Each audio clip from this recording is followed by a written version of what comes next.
je ne comprends pas. J'ai dit, les activistes qui se disent RHDP, qui font les éloges de John Melo là, ça sert à quoi? C'est pour gagner quoi dedans? Ce sont nos opposants. N'oubliez pas que ce sont nos opposants.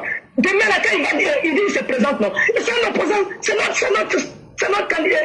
notre adversaire. Mais pourquoi c'est à vous d'aller déballer? Il a eu ça il n'a pas eu ça il est comme ça, il est brillant, ça vous regarde.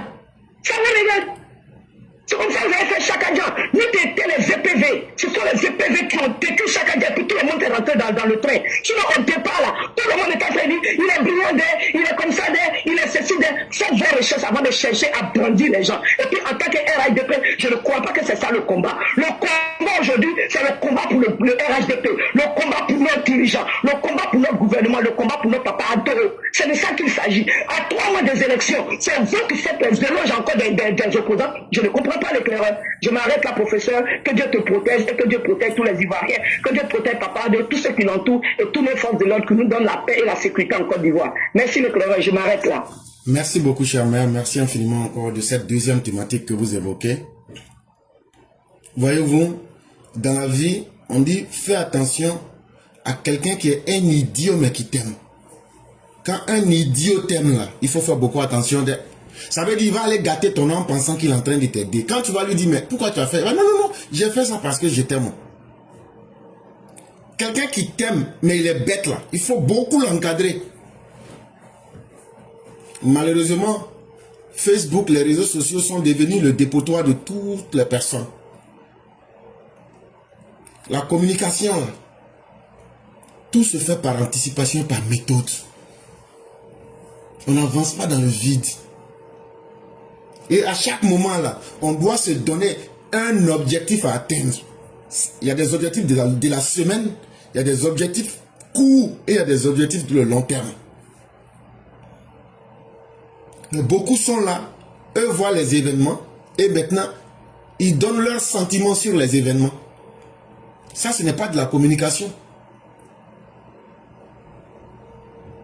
Ça, c'est de la distraction. Awadon Melo là. En 2022, c'est moi puis Sundiata. On a commencé à s'attaquer à Chaka-Dia. Et il y a des gens du RHDP. Pourquoi vous vous attaquez à ce monsieur-là? Est-ce qu'il a parlé mal à quelqu'un? Est-ce qu'il a incité quelqu'un? Ça là, c'est pas bon aussi. Vous êtes des ennemis de la paix. On a continué. Même tout ce que vous voyez sur la télévision dit non, c'est comme si, c'est comme ça. C'est la classe éclaireur pro-vérité qui a commencé. Et qui a persisté, et qui a insisté. C'est moi, je disais ici, allez sur le Wikipédia de Chaka-Dia, regardez, c'est écrit franco-ivoirien. La nationalité française. C'est moi qui ai été le premier à dénoncer ça. Mais nous, on ne cherche pas la gloire, on ne cherche pas à faire de concurrence avec quiconque. Mais quand tu connais quelque chose, et tu sais là, tu vas jusqu'au bout pour atteindre l'objectif. Et on était de ceux qui ont posé plainte contre Chaka-Dia à la justice. Mais malheureusement, beaucoup de personnes rentrent dans la communication là, soit pour rechercher la notoriété, ou bien pour rechercher à s'accrocher à quelqu'un pour avoir un peu d'argent. Ça là, 99% de ceux qui rentrent dans la communication, c'est un effet de mode. Tout le monde est dedans. Les gens font, peut-être je vais faire aussi, peut-être que moi je vais avoir quelque chose. Hey, c'est votre vraie vie et c'est nos vraies vies qu'on est en train de vivre là. Hein. Ça là, si vous faites l'erreur après le docteur Ouattara pour mettre un bouffon à la tête du pays là, c'est fini pour vous. Le pouvoir, ce n'est pas un jeu. Et la vie là, quand tu confies la gestion de ta vie, c'est aussi la gestion de l'avenir de tes enfants que tu confies à quelqu'un là. Awadon Melo, il était fort, il était là. Il était honnête, il a laissé quelle trace là-bas? Il a laissé quelle trace? Parce que les gens du PPACI, non, c'est une stratégie, c'est pour diviser. Vous pouvez diviser le PPACI. Vous pouvez diviser. Pour diviser quelque chose, il faut connaître d'abord la chose. Vous n'avez pas de formation politique. Vous n'avez pas de culture générale. Vous n'avez pas la capacité analytique. Vous ne savez pas faire de prospection. Vous ne savez pas communiquer. Mais tout ça là, c'est eux qui sont là aujourd'hui. Ce qu'ils font n'est pas mauvais. Communiquer est une bonne chose. Dire ses avis, c'est un droit. Mais lorsqu'on parle de stratégie en politique, ce n'est pas permis à tout le monde. Quand vous ne maîtrisez pas des sujets, quittez dedans. Quand vous ne maîtrisez pas, surtout sur le terrain politique, quand vous ne maîtrisez pas quelque chose là, quittez dedans. Malheureusement, ces soi-disant communicants, c'est eux-mêmes qui compliquent la tâche au RHDP à nos militants. Nos militants n'ont pas une forte capacité de comprendre les choses. Nos militants, ceux qui nous suivent là, RDR là, ils ne comprennent pas les choses. Quand vous leur expliquez quelque chose là, il faut expliquer simplement, mais de façon ferme. C'est pourquoi beaucoup ne peuvent pas me comprendre. Quand j'adopte des positions, ça ne veut pas dire que c'est ma personnalité. Hein.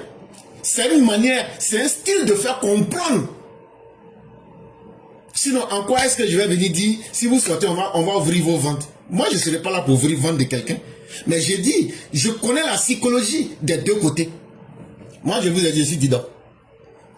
De la manière dont on nous a élevés là, avec la haine là, je connais.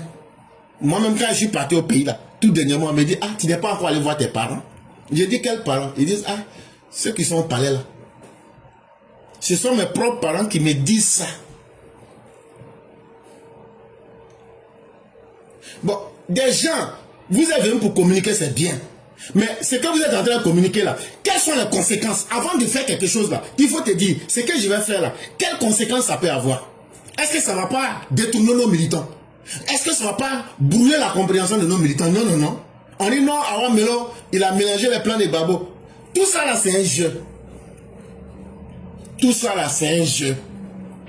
Tu as vu, à un moment, ils ont crié. On prend un problème ici, on prend un autre ici, on crie ici. Ils ont payé des jeunes gens pour insulter. Tout ça là, c'est un jeu. Leur dernière stratégie là, ils veulent démontrer que nous sommes dans un état policier. Et que quand ils vont faire ça, on va attraper 2-3 personnes, les mettre en prison. Ça va leur permettre de dire qu'on est dans un état policier. Or, Simone Babo a mis Arlette Zaté en prison parce que Arlette Zaté l'a insulté. Ça là, Arlette Zaté n'était pas prisonnier politique. Est-ce que vous n'avez pas vu certains opposants mettre des gens en prison parce qu'ils les ont insultés? Steve Biko qui est en prison là, c'est Madame Babo qui a posé, et Simone qui a posé plainte contre lui. Mais ils ne sont pas prisonniers politiques. Mais quand on insulte la maman d'Alassane Ouattara et qu'on attrape la personne, c'est lui qui devient prisonnier politique. Bon, vous, votre rôle là, c'est de prendre ces faits, de les présenter, pour dire que vous ne pouvez pas dire que ce sont des prisonniers politiques. Voilà, quand vous avez condamné Arlette Zaté, quand vous avez condamné Steve Biko qui est encore en prison là, pour injure et diffamation là, c'est la même chose qui est là. Donc là, ça c'est pas prisonnier politique. Quand Soro Guillaume sort pour dire qu'il a 6000 combattants là, c'est à vous de venir dire tu as 6000 combattants au Burkina, mais le Burkina est en train d'être détruit par les terroristes. Ils n'ont qu'à s'entraîner un peu encore. C'est d'ouvrir les esprits des gens. C'est de faire des analyses pour dire au RHDP, oui, Alassane, on ira avec lui en 2025, mais et après 2025, et après 2030. Voilà sur quoi vous devrez travailler. Malheureusement, les gens sont dans l'émotion, dans les sentiments. Les gens pensent que la politique, quand tu te lèves chaque matin, tu viens, ah, bon, le soleil est sorti aujourd'hui, hein, on dit, Awa Melo n'est plus avec Babo. Hein. Et puis ça, ça va changer quoi, toi, dans ta vie?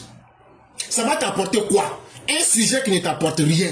Un sujet qui ne fait pas évoluer. Ceux qui t'écoutent, c'est que tu ne respectes pas ton auditoire. Ceux qui prennent le temps de t'écouter, c'est que tu ne les suis pas. Nous savons où nous allons. Alassane Ouattara est notre candidat. Aujourd'hui, là, à moins de 100 jours des élections, on devrait tous être concentrés à vendre notre produit que le président Ouattara. À expliquer pourquoi c'est une nécessité, et pour le président et pour les Ivoiriens. À expliquer le bien fondé de la trajectoire aujourd'hui qui a été adoptée par la Côte d'Ivoire. Est-ce qu'on peut se permettre d'aller en arrière? Mais non. Les gens communiquent sur les événements par sentimentalisme. Et chers mères, c'est ce qui fatigue un peu la communication du RHDP. Et depuis très longtemps, je leur avais dit, structurez les communicants, formez-les, laissez vos problèmes d'ego.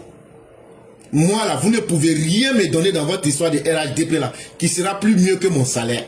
Parce que la dignité qui est dans ma paye là, c'est la souffrance, c'est la sueur de mon front. Moi, je préfère ça. Moi, je ne suis pas quelqu'un qui peut s'asseoir pour compter sur quelqu'un.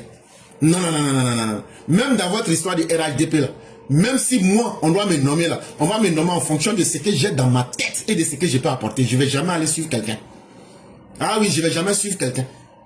Même si tu veux, je vais te dire, on va travailler. Je vais travailler, je vais apporter quelque chose. Mais je ne prends pas quelque chose qui ne m'appartient pas. Ah non, comme tu as bien parlé là, on va te récompenser. Je n'ai pas parlé pour être récompensé.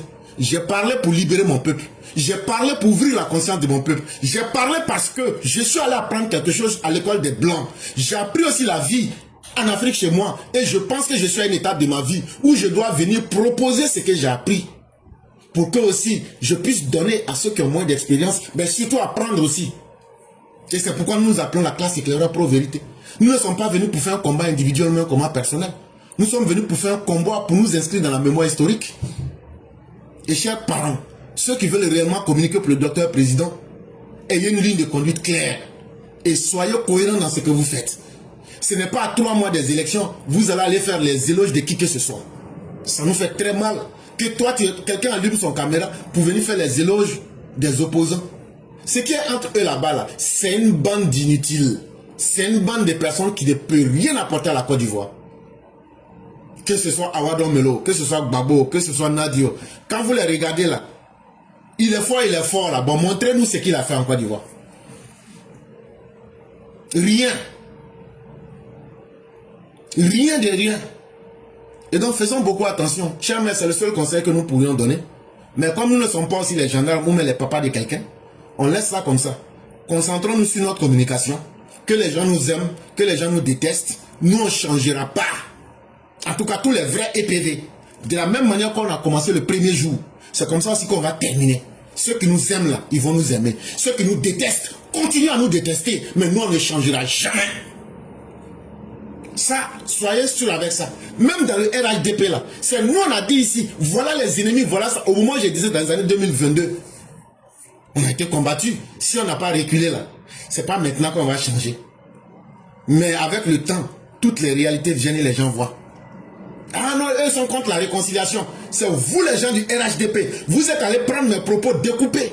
Mais c'est moi, ça ne me fait pas peur. Même si vous voulez faire pire que cela. Juste pour dire non, eux sont contre la réconciliation. Mais votre réconciliation, ça s'est terminé comment? Qui parmi vous aujourd'hui peut sortir pour venir faire un bilan de cette réconciliation? Simplement on vous dit, partout où il y a eu des modèles là, sur la terre, là, on a d'abord fait justice. On a réparé avant de réconcilier. JRR. Justice, réparation, réconciliation. Un matin on se lève, on n'a qu'à se réconcilier. On n'a qu'à se réconcilier. Alors que des femmes ont été violées. On n'a qu'à se réconcilier.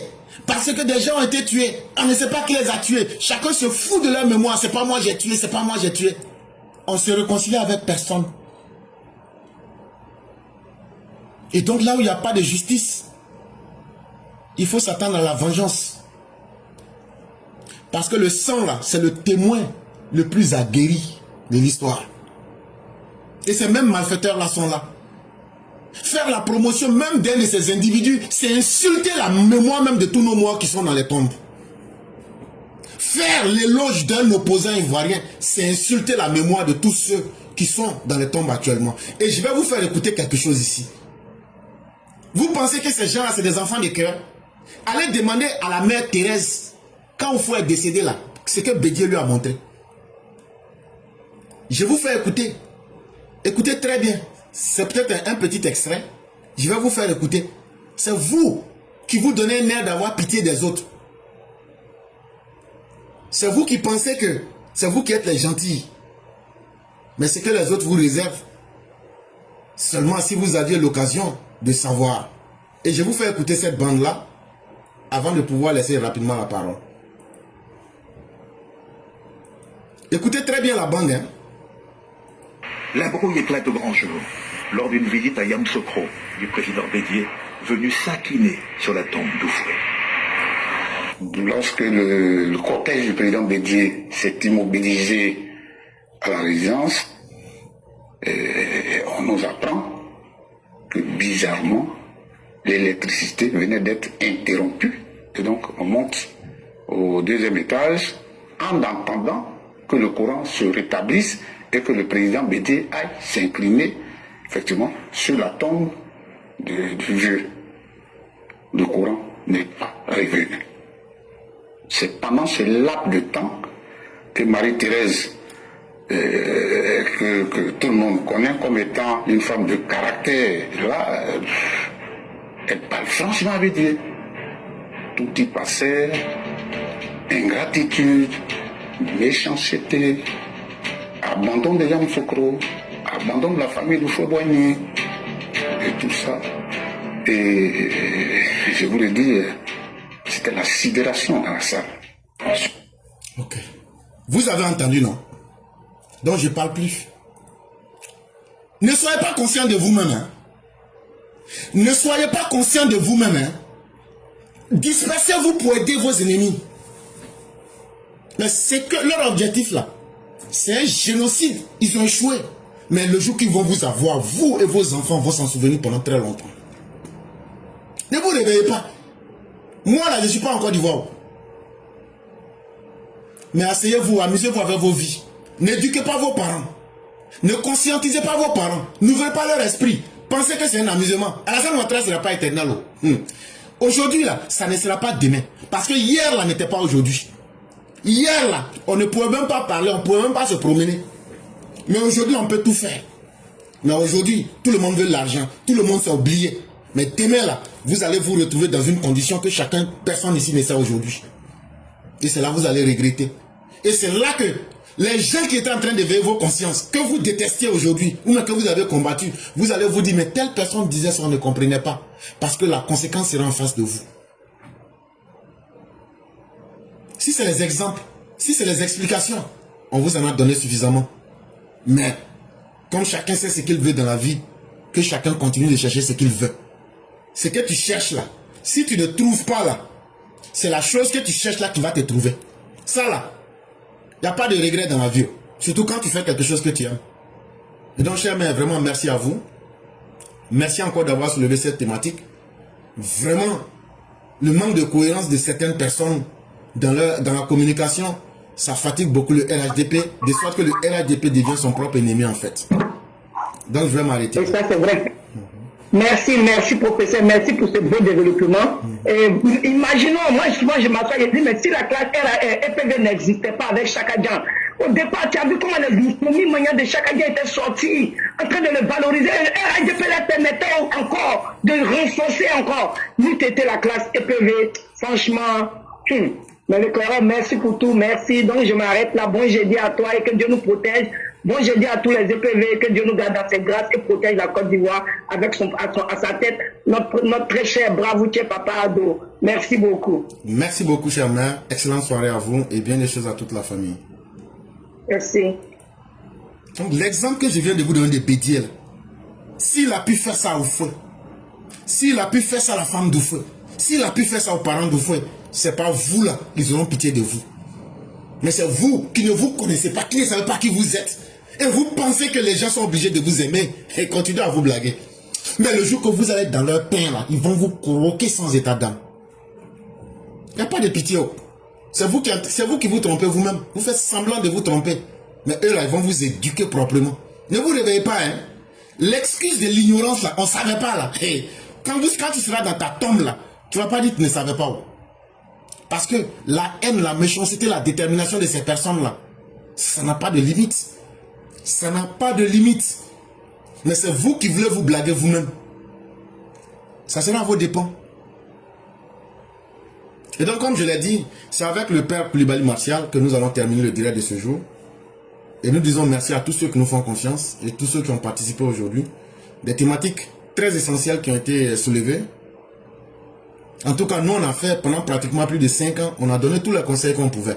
Même si on devrait arrêter les directs aujourd'hui, là, le chemin qu'on a parcouru devrait être une école de vie. Allô? Oui, allô, bonjour le patriarche, comment allez-vous? Oui, ça va bien, merci. Ça va? Ça fait 2 jours, cher aîné. Oui, c'est pour ça même qu'il a dit non, aujourd'hui, là, il a parlé un peu, parce que vraiment, il y a longtemps. Non, on comprend aussi, c'est les activités. C'est les activités. Voilà, mais j'écoute. Voilà, J'écoute les directs, il n'y a pas de souci. J'écoute les directs. Je vous vois sur les directs. Je professionnellement et actuellement même.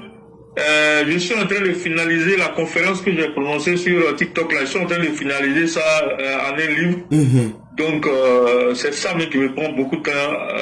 Voilà. Donc, j'écoute les directs, je mets quelques commentaires. Voilà, quoi. Et là, aujourd'hui, honnêtement, je ne voulais pas parler, mais c'est quand je suis tombé sur la partie où tu parlais de la vie, je ne sais pas qui a abordé la question, mais parler de la vie est un piège. Donc, du coup, je me suis dit, non, là, je vais dire deux mots quand même. Je vais saluer tous les EPV, je vais te dire bonjour à toi. On va encourager, continuer à dire bonne continuation, bon courage à tout le monde. Et puis vraiment vous dire que même quand on n'intervient pas, on est toujours à côté, on écoute. Comme a dit le roi la dernière fois, c'est les activités souvent professionnelles qui font que on n'arrive pas tous les jours à se connecter pour pouvoir intervenir sur la plateforme. Mais bon, c'est toujours avec un grand plaisir que on intervient. Et ça me fait particulièrement plaisir aujourd'hui d'intervenir sur la plateforme.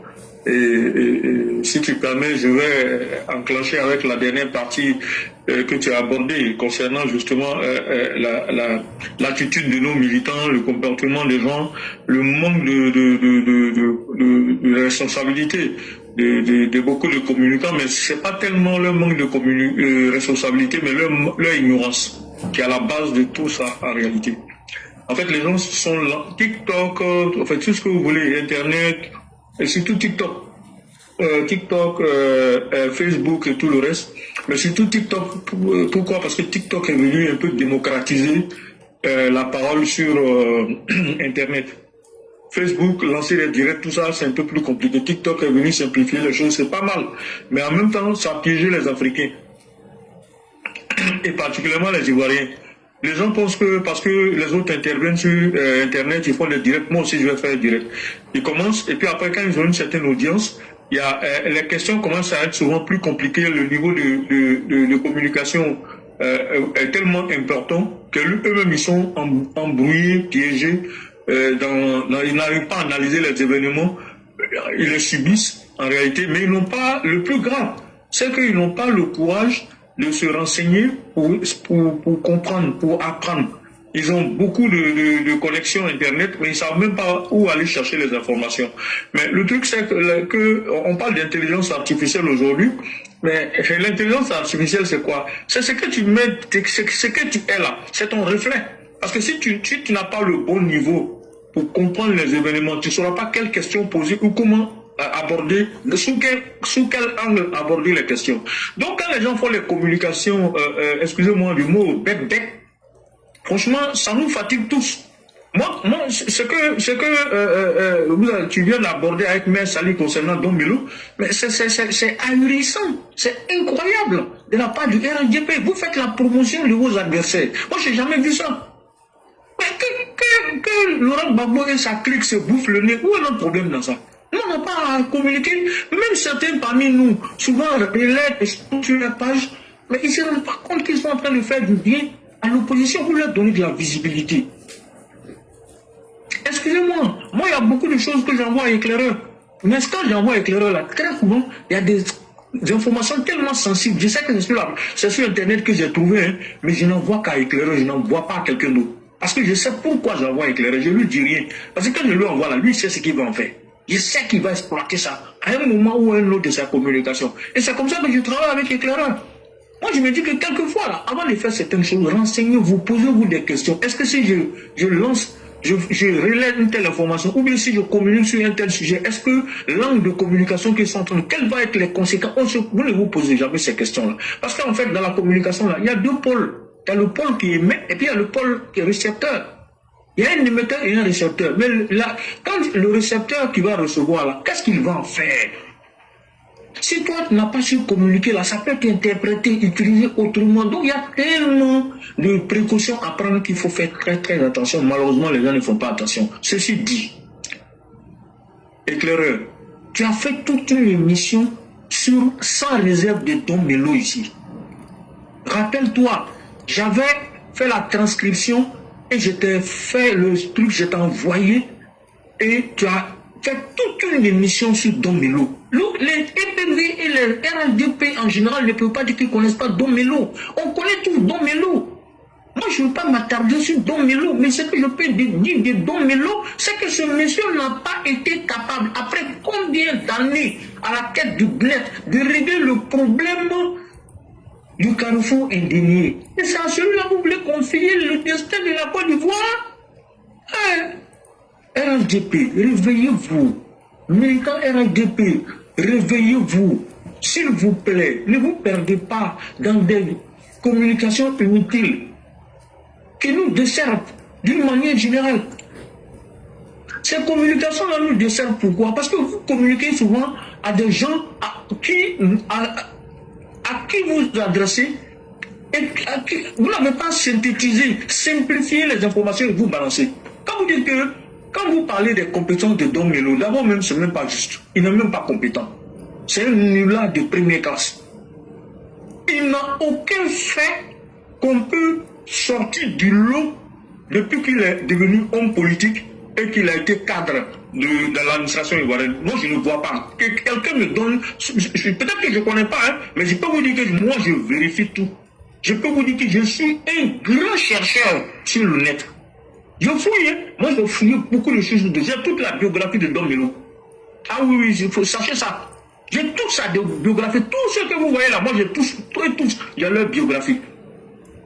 Mais Don Melo, c'est un nulard de première classe. C'est un agent. Retenez ça, c'est important. Il faut le retenir, il ne faut jamais l'oublier. C'est un agent russe. Il faut retenir ça. Hein. Il ne se présente pas aux élections présidentielles parce qu'il n'aime pas Ouattara simplement. Il se présente aux élections présidentielles parce que la Russie est derrière lui. Et ça, il faut que vous le sachiez. C'est important.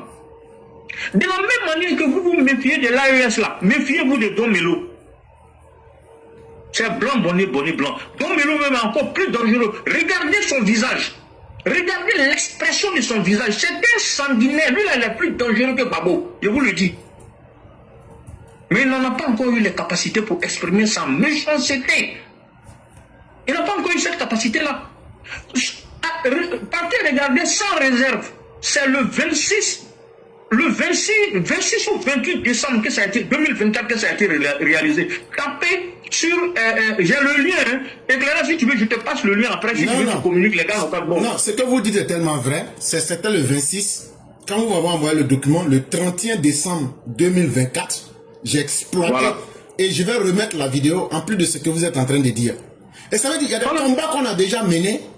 Ça veut dire que nous, on connaît ces messieurs que quiconque. Voilà, et les gens nous amènent en arrière. C'est pas la peine. On avait déjà anticipé, c'est pas pour rien que Éclaireur et moi, on a pris notre temps pour parler de lui, parce qu'on voyait venir quelque chose de loin. Et rappelez-vous, on a terminé, et sur Don Melo, à cette époque, on avait demandé, la question fondamentale qui avait été posée, premièrement, quelles sont ses capacités? L'interview de Charles Melo dans Sans réserve. Et on a trouvé que c'est un monsieur, il est nul. Pendant plus de 10 ans, il était à la tête de Bled. Pourquoi Babo n'a pas nommé Premier ministre? Pourquoi Babo n'a pas nommé ministre des infrastructures routières? Et on l'a laissé au Bled. Au Bled, il a fait quoi? Il a fait quoi? Montrez-moi, moi je ne sais pas. Voilà Carrefour de l'Indénier ici, là. On a tous souffert du Carrefour de l'Indénier. Les voitures étaient englouties dans le Carrefour de l'Indénier. Beaucoup de personnes ont perdu leur véhicule là-bas. Mais il y avait une petite pluie seulement, le Carrefour de l'Indénier était inondé. Mais voilà ce que, allez-y regarder le même Carrefour de l'Indénier et voyez ce que le président Ouattara en a fait. À l'époque, quand le président Ouattara avait lancé les travaux du Carrefour de l'Indénier, je me souviens très bien que j'ai fait un débat sur Facebook pendant longtemps, plusieurs jours, avec plusieurs militants, contre plusieurs militants de l'opposition, et notamment il y avait une blanche dedans. Je ne sais pas si c'est une blanche, mais je pense que oui. Parce que quand j'ai regardé ses interventions, le style d'écriture, j'ai compris que c'est une femme blanche. Et je me souviens qu'elle et moi, on a fait une grosse altercation. J'ai fini par lui dire qu'elle se mêle de ce qu'il la regarde. Elle n'est pas ivoirienne. Notre président de la République est libre de prendre l'argent du pays pour en faire ce qu'il veut. Mais encore qu'ici, là, c'est nous qui vivons à Abidjan et nous savons l'intérêt de mettre autant de milliards dans ce carrefour-là, aujourd'hui, là. le président Ouattara a eu le lucre. Aujourd'hui, même quand il pleut des cordes à Abidjan, tu passes sur ce même carrefour de l'Indéni, tu ne sais même pas que c'est un carrefour où il y avait des inondations de véhicules. Mais donc, il a été incapable de régler ce problème-là. Tout ingénieur qu'il soit. Et il était au FPI. Dites-moi, c'est un fait d'armes au FPI. Qu'est-ce qu'il a pu apporter même dans le parti, le FPI en tant que tel? Montrez-moi. C'est un ancien. Ce monsieur était un communiste à la base. C'est important, hein? C'est-à-dire que sa façon de réfléchir, c'est un communiste à la base. Ensuite, il a été PIT. Et c'est de PIT qu'il a rejoint le FPI. Et étant au FPI, il a créé FPI Renaissance. Donc vous voyez la manière de penser de l'individu. Il est quasiment comme une sorte de singleton. C'est un monsieur qui veut être. Il n'a pas envie de faire, mais il ne peut même pas faire. C'est important. J'ai dit, il a envie d'être, il a envie de paraître, comme tous les autres opposants que vous détestez là. Tous les autres opposants qui sont toujours mis en avant, notamment Laurent Gbagbo, Tidjane Thiam, Soro Guillaume. Si tu as laissé Gbagbo, il ne faut pas prendre les choses, comment on appelle, Don Melo. Il ne faut pas prendre Don Melo. Si tu as laissé Tidjane Thiam, il ne faut pas prendre Don Melo. Autant Tidjane Thiam était un agent français, Don Melo était un agent russe. La Russie vaille que vaille mettre la main sur la Côte d'Ivoire. Et pour eux, 2025, c'est un tournant. Pour toute l'opposition, mais également pour nous qui sommes au pouvoir. Et tu auras abordé hier une question importante concernant la succession du président Ouattara. C'est vrai, quand il en parlait, même moi, sur le plan humain, j'ai eu des émotions. J'ai failli avoir des larmes à un moment donné. Mais c'est la vie. Personne ne va rester ici. D'où le piège. Le cosmique dont je parlais dans mes commentaires. C'est-à-dire que quand tu es né, tout peut t'arriver. Tu peux tomber malade, tu peux mourir à tout moment. Parce que la mort, c'est pas une fin. Mais en termes de vie, c'est une fin. Mais c'est un passage obligé. Parce que l'âme est éternelle. Nous tous, nous le savons. Toutes les religions sont d'accord là-dessus. Puisqu'on dit que le jour de la résurrection, on va te réveiller. Mais si ton âme n'est pas éternelle, on va te réveiller comment? Donc, l'âme est éternelle. Ça veut dire que nous tous nous savons que la vie ici-bas est forcément éphémère. Asseyez-vous, fermez les yeux, imaginez. Vous avez même 70 ans, vous avez 60 ans, vous avez 50 ans, vous avez 40 ans. Essayez de vous rappeler de votre enfance. Vous avez l'impression que ça s'est passé hier. Tellement le temps et l'espace n'existent pas. Vous avez l'impression que c'est des faits qui se sont passés hier ou avant-hier. Et en réalité, toutes ces réalités, tous ces faits, tous ces vécus que vous avez eu depuis votre enfance là, sont enfouis dans votre subconscient. Et vous pouvez vous en rappeler. Et l'idéal, c'est de s'en rappeler pour pouvoir voir qu'est-ce que vous pouvez corriger pendant qu'il est encore temps. Mais le plus important ici, parlant de la politique, c'est de dire que il faut savoir raison d'être. Il faut que nous restons sereins et imperturbables. On ne peut pas avoir la chance d'avoir un champion comme le président Ouattara, avec tout ce qui Éclairé dit tous les jours là-dessus, tout ce que nous savons sur le président Ouattara, tout ce que tous les autres qui interviennent sur la plateforme viennent dire du président Ouattara, dont nous sommes largement informés. Et puis on se mélange les pédales. Ceux qui sont dans l'opposition là, qui sont du mauvais côté, parce que leurs leaders sont difficiles à défendre. Comment eux font pour continuer à avoir à leur champion? Nous, on doute sur notre champion qui est un vrai champion. Moi, je ne comprends pas. Expliquez-moi. Le problème, il est où? Ça veut dire que nous-mêmes, là, nous n'avons pas confiance en nous-mêmes. Parce que quand tu n'as pas confiance à une réalité tangible, que tu vis quotidiennement, dans laquelle tu es confronté en réalité, tu commences à douter, c'est que toi-même, tu n'as pas confiance en toi. Le manque de confiance, personne ne peut régler. Pour personne, c'est toi-même qui peux régler ton manque de confiance. Voilà la réalité. Prenez conscience, une bonne fois pour toutes, que ce que le président Ouattara a fait, qu'il est en train de faire, qu'il va faire, aucun chef d'État, moi je vous le dis, en Afrique ne l'a fait. Moi je ne vois pas, personne ne peut me dire le contraire. Et Clara vient de vous parler hier ou avant-hier des choses, des euros, pardon, de placement qui a été fait sur le marché japonais. Vous pensez qui en Afrique ici qui a déjà fait ça? Il a fait placement en 5 ans. Vous pensez qui a fait ça depuis que l'Afrique existe? Aucun pays même, c'est même pas CFA, même l'Afrique du Sud. ils font leur placement là, c'est en dollars ou en euros. Ils n'utilisent pas leur argent. Mais Ouattara, c'est une personnalité. C'est pas parce que c'est un noir. Ou bien c'est un président, on le voit matin, midi, soir, dans notre télévision, c'est lui qui gère notre pays, qu'on va penser que c'est un petit homme. C'est Domelo qui va venir. Babou n'a pas pu faire quelque chose à Ouattara. Bédier n'a pas pu faire quelque chose à Ouattara. C'est Domelo qui va venir faire quelque chose à Ouattara. Même si la Russie est derrière Domelo, ça ne suffit pas. Oui, je profite pour vous informer. Il y aura beaucoup de désinformations dans les 100 prochains jours. Ah ça oui, c'est clair. La Russie va utiliser TikTok. Je vais vous donner un de leurs secrets. Ils ont déjà fait ça dans un pays de l'Afrique, de l'Europe de l'Est. Ils vont utiliser TikTok. Ils vont pirater TikTok. Ils vont rentrer dans TikTok, dans vos TikTok, pour voir comment vous réagissez. Vos conneries que vous racontez sur TikTok, ils vont utiliser ça pour chercher à aider Domino avec ça. Pour pouvoir justement chercher à retourner vos esprits, à vous créer le doute. Or, à partir du moment où vous commencez à douter, vous devenez faible, vous devenez vulnérable, vous devenez fragile. Or, faire preuve de fragilité, c'est se livrer à l'adversaire. Le président Ouattara vous dit, les élections seront transparentes, les élections seront apaisées, ainsi de suite. Il dit beaucoup de choses. C'est vrai, il ne s'est pas encore prononcé officiellement, mais quand vous regardez les faits tout autour de nous, comment peut-il en être autrement? Comment le président Ouattara peut dire qu'il n'est pas candidat? Moi, je ne crois pas. 99,99%, le monsieur il a oublié d'être candidat parce que s'il ne devait pas être candidat, il avait déjà préparé le terrain de quelqu'un. Absolument. Quel que soit celui qui était censé prendre sa succession, aurait été déjà désigné depuis longtemps. Le président Ouattara, c'est un monsieur qui est très méthodique. Vous devez le connaître. Et Cléry a rappelé hier, en 2020, comment ça s'est passé. C'est dans une convention qu'il est venu dire que je suis candidat. Voilà, il est venu répondre aux militants et à la nation. Donc, à un moment ou à un autre, le monsieur va se prononcer, mais je ne pense pas qu'il vienne nous dire qu'il ne sera pas candidat. Je ne crois pas. Parce que si le président Ouattara n'est pas candidat, ça fout l'ail, je vous jure, beaucoup d'entre vont mourir de crise cardiaque. Ça, je vous le dis en toute honnêteté.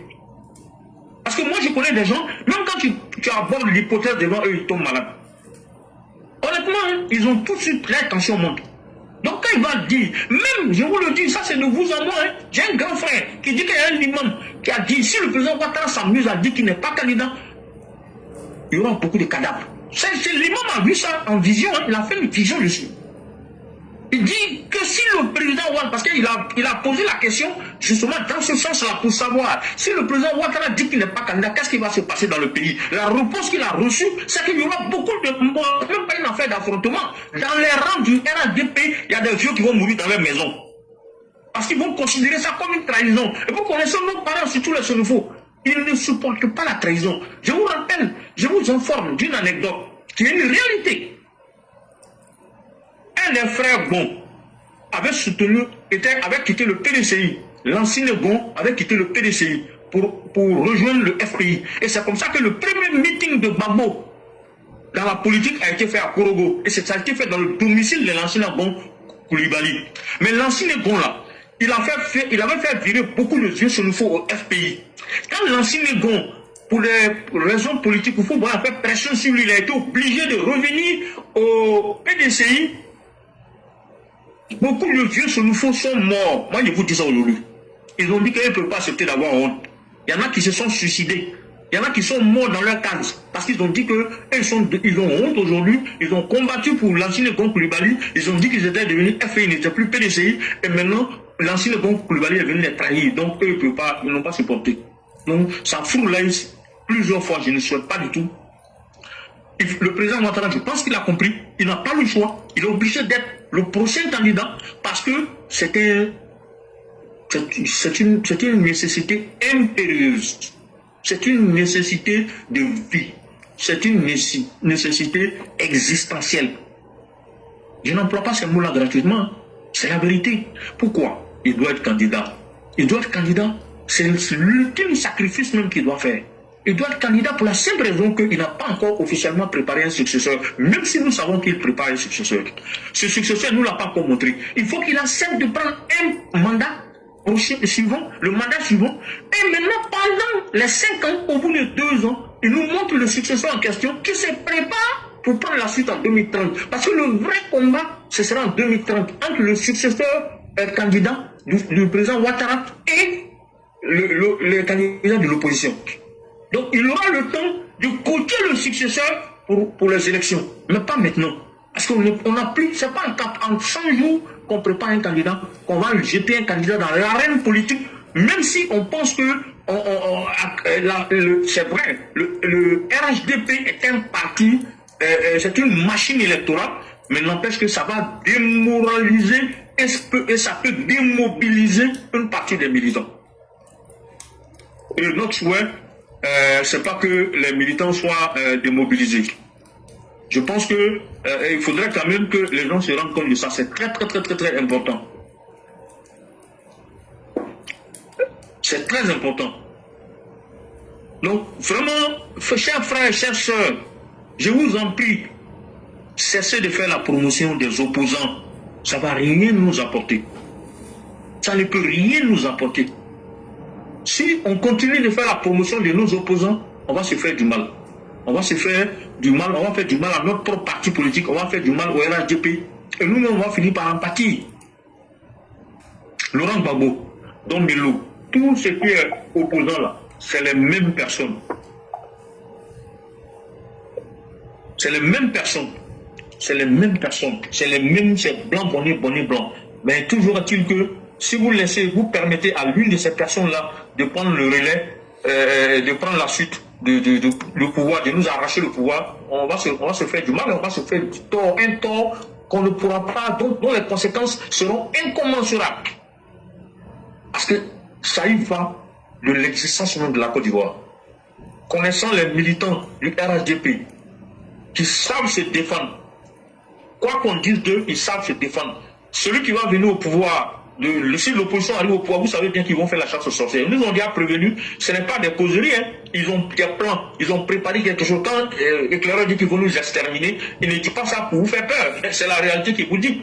Donc, comprenez et sachez que, quoi qu'il en soit, nous avons intérêt à nous protéger. Mais la meilleure façon de nous protéger, là, c'est de faire en sorte que nous ne perdions pas le pouvoir. Mais, surtout, avant toute chose, il faut que nous soyons sereins et imperturbables. Moi, j'ai pris un taxi hier en rentrant pour rentrer. Et on causait, le taximan, je ne sais pas comment c'est arrivé, on a commencé à parler de politique. Et le monsieur me dit, lui, si on lui demande son avis, Ouattara n'a qu'à rester au pouvoir, il n'a qu'à mourir au pouvoir comme au Fauboy. Il dit, le frère, que moi j'ai fait taxi. Au temps de Gbagbo Laurent, c'est parce que je peux vous montrer mon dos, que j'ai été frappé plusieurs fois par les policiers. Quand ils m'arrêtent, ils veulent prendre l'argent, quand je ne veux pas donner, ils me frappent, on m'a menotté plusieurs fois, me frappé avec ma traque dans le dos. Une fois on m'a frappé, mais on m'a laissé dans le caniveau. Depuis que le monsieur est venu là, moi je continue de rouler taxi, hein. Mais tu roules 24 heures sur 24. Quand le policier t'arrête là, d'abord, il n'y a pas beaucoup de barrages, mais quand il y a barrage, quand les policiers t'arrêtent, si tes papiers sont complets là, ils sont rares les policiers qui t'arrêtent pour dire qu'ils vont prendre l'argent. Il dit vraiment, aujourd'hui là, c'est la liberté. Il dit ça seulement, à cause de ça seulement là. Sans compter les travaux qu'il est en train de réaliser, lui l'a vu, les routes sont bien, il ne change plus les pneus comme avant. Avant là, tu peux pas faire 3 mois, tu roules 3 mois, tu es obligé d'aller changer les pneus. Parce que les routes sont datées. Aujourd'hui là, il peut faire 6 mois. C'est quand il va faire visite technique là qu'il change de pneus. Donc, quand lui regarde tout ça là, il dit tous ceux qui sont là, Gbagbo, il n'a rien foutu avant Alassane. Bédié, ainsi de suite. Donc, lui ne voit pas, parmi les opposants là, qui peut prendre la suite du président Ouattara? Que Ouattara n'a qu'à continuer et puis désigner son successeur pour dire voilà mon petit va me remplacer. Que c'est comme ça lui voit. Hein. Que sinon, si c'est pas ça là, le pays là va se mélanger. Que si Ouattara n'a pas montré quelqu'un, il dit nous on ne va plus accepter que quelqu'un vienne nous fatiguer de façon Gbagbo nous a fatigué là. Que Ouattara ouvert pour nos yeux, que déjà on a compris que donc pays là on peut gérer la Côte d'Ivoire comme ça. Je dis, ah bon, il dit oui.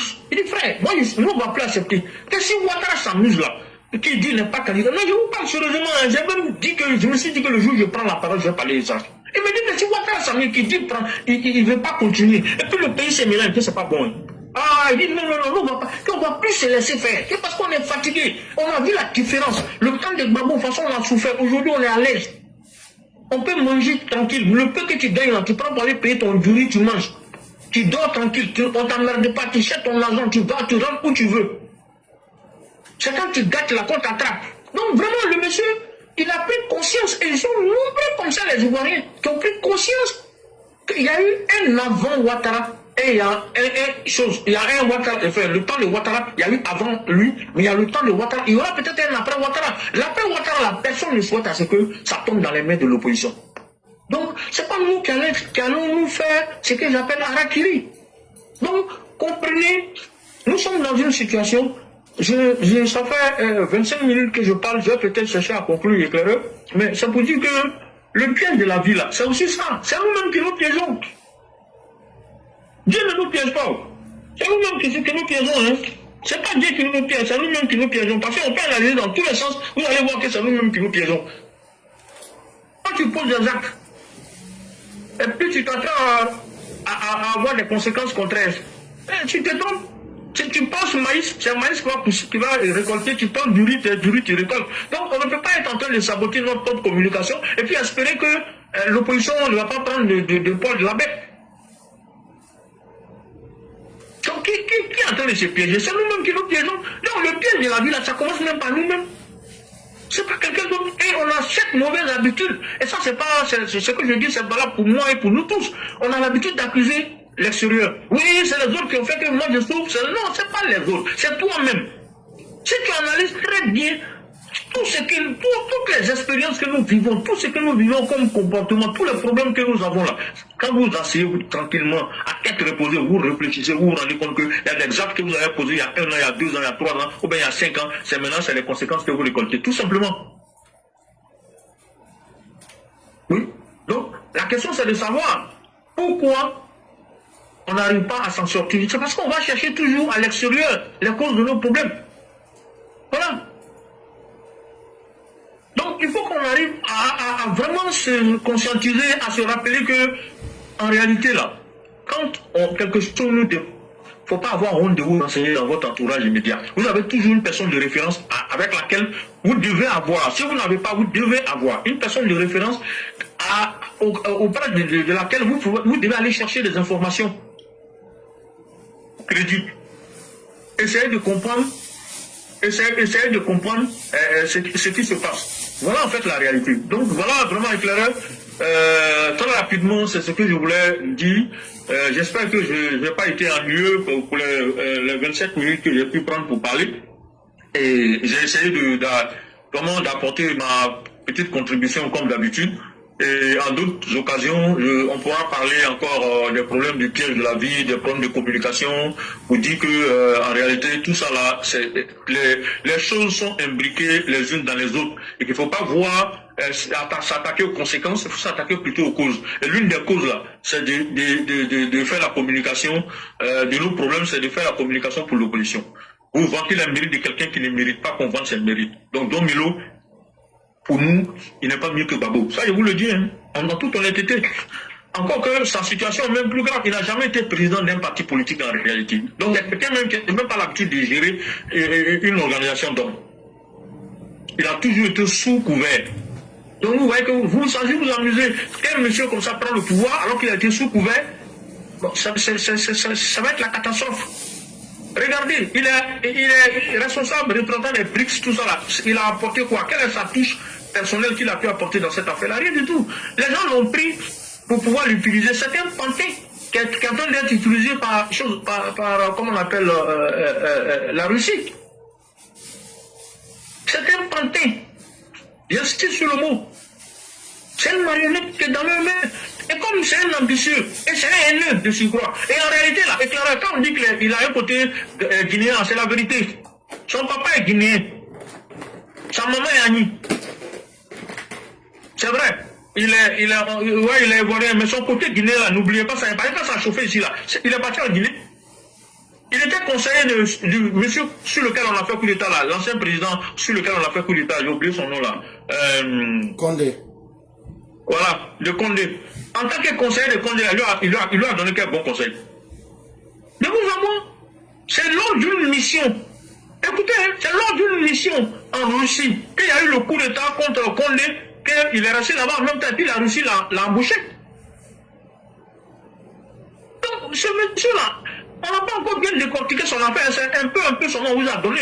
Quand il va être candidat là, nous on va le décortiquer, vous allez comprendre. Même sa psychologie, moi je vais vous donner sa psychologie. Parce que j'ai étudié sa psychologie. Quand tu fais sa morphophysique, tu le regardes en face, tu regardes son image, l'expression de son visage, il a du mépris pour les gens. Il est imbu de sa personne alors que c'est un monsieur qui n'a jamais rien réalisé de positif dans sa vie. Il a déjà fait quoi pour même sur la ville dont il vient, il a fait quoi là-bas? Tout le temps qu'il a occupé la direction générale de Gnet, là, il a construit combien de routes dans son village? Même reprofilé, vous allez me dire que Goudron est cher, comme Bagou le disait, mais s'il a reprofilé même une seule route dans son village, le village de sa maman là. Mais quand les gars disent qu'il est d'origine guinéenne, il y a un côté guinéen, c'est la vérité. Hein? Mais comme les gars, on les connaît, eux, là, ils sont là, ils se tiennent. C'est Bagou, ils ne veulent pas qu'on parle d'eux. Sinon, ils sont prêts à dire le nom de tout le monde. Même quand ici, il faut fabriquer, ils vont fabriquer. Mais cette fois-ci, là, pour Don Melo, ils n'ont pas fabriqué. Il a un côté guinéen. C'est quelqu'un qui le connaît bien, avec lequel moi j'ai échangé, qui me l'a dit. Et c'est pour ça que, vous savez, le sang ne ment pas. Dès que ça a chauffé, là, il a fui pour aller où? C'est pas là-bas, c'est pas en Guinée, il est parti. Il savait qu'il partait en famille. Pourquoi il n'est pas parti au Ghana comme les autres?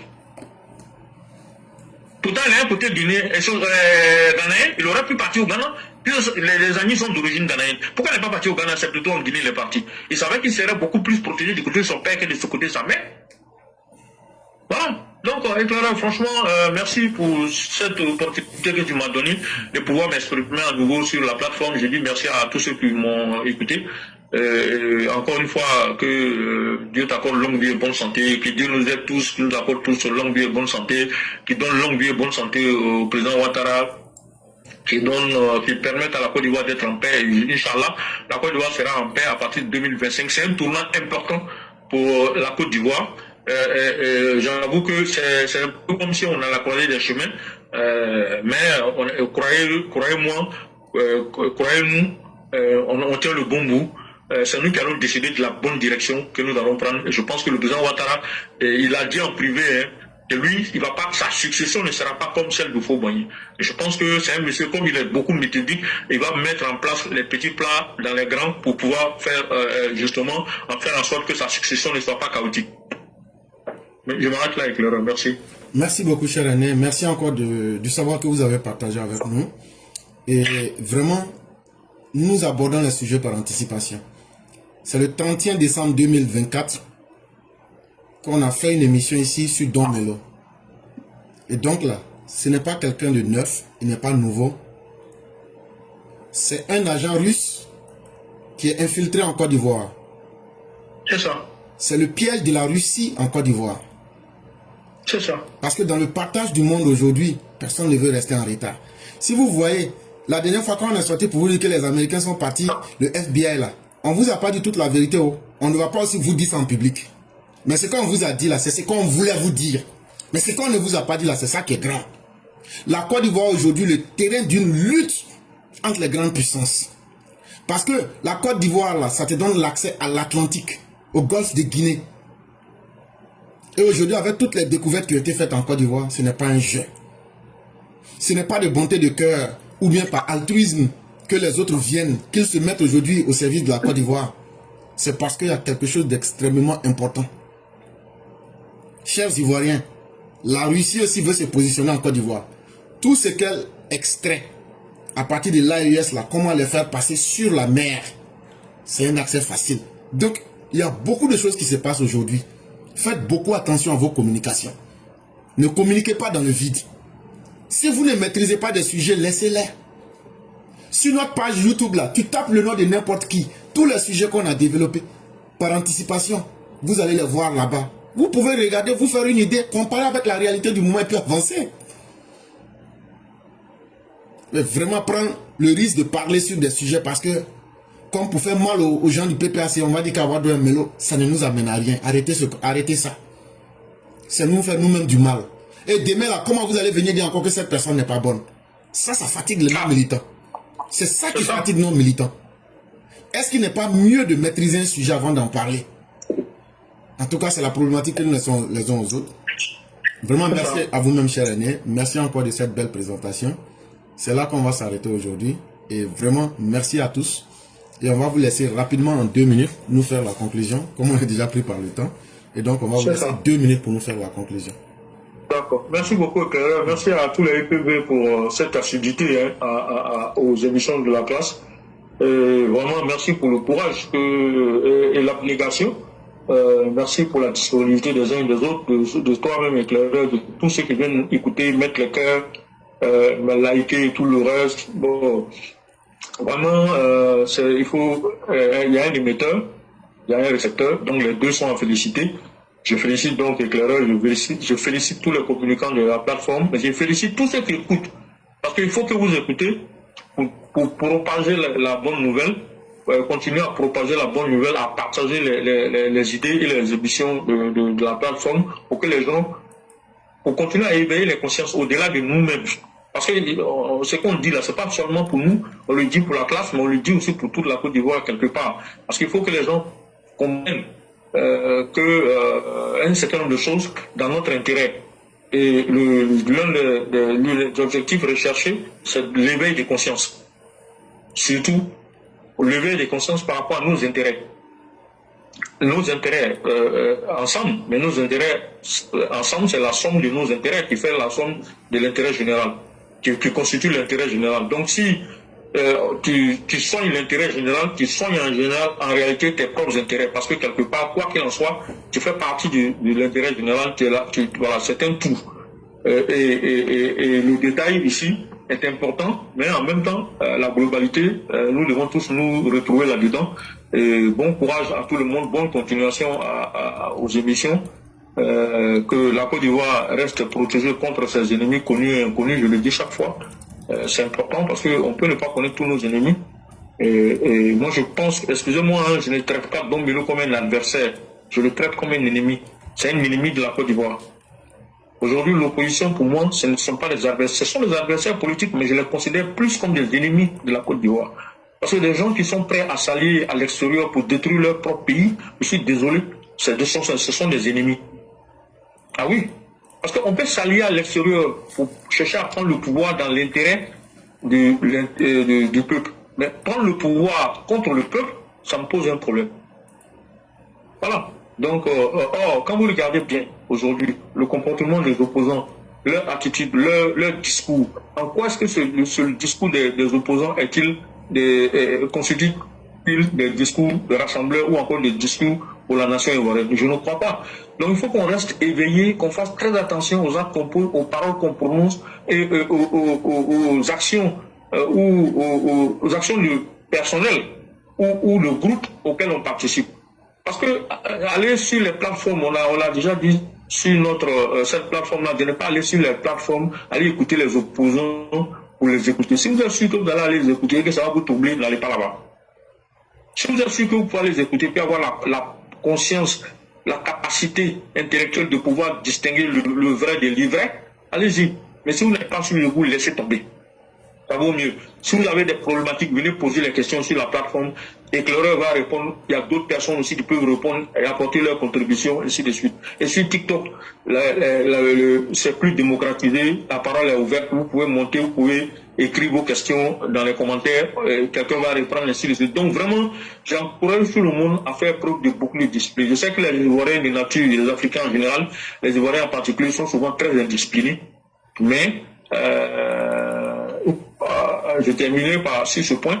À votre avis, vous pensez que ceux qui viennent insulter la maman du président Ouattara, ou bien qui insultent le président Ouattara jusqu'à rentrer dans des vraiment façons choquantes, vous pensez que c'est pas calculé? Non, c'est calculé. C'est l'opposition qui est forcément derrière. Ça fait partie de certaines pratiques. Éclaireur l'a dit aujourd'hui. Mais on l'a toujours écrit dans les commentaires, on l'a dit aussi dans d'autres situations. Les gens cherchent à salir l'image du pouvoir. Parce qu'ils ne savent pas par quel bout il faut prendre ce pouvoir-là. Ils ont tout essayé, ça ne passe pas. Donc ils veulent essayer de pousser le pouvoir à mettre certaines personnes en prison. Mais on va les mettre en prison parce qu'ils violent la loi. Macron vient de poursuivre, Macron et sa femme là, ils poursuivent quelqu'un en France actuellement. Donc si Macron et sa femme peuvent poursuivre des gens en France là, ça veut dire qu'Alassane Ouattara n'a même pas besoin de poursuivre. Le procureur c'est Charles.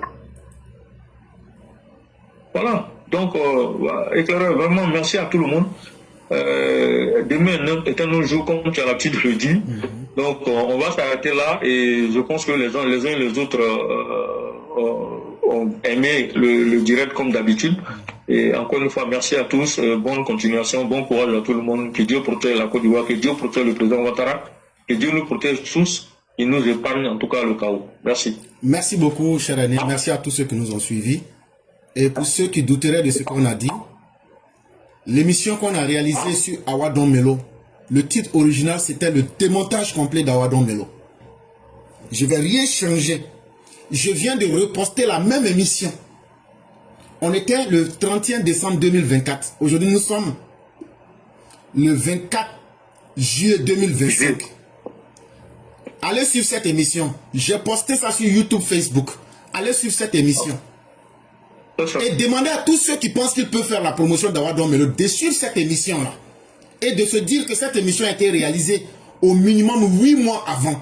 Ça veut dire que nous, on savait. Ce qui se passe là, nous, on savait. Ce qui se passe, qu'on voit là, c'est vous qui voyez ça nouveau. Pourquoi dans le PDC, c'est chaque année on a attaqué? Parce qu'on savait que c'est lui et on connaissait son plan.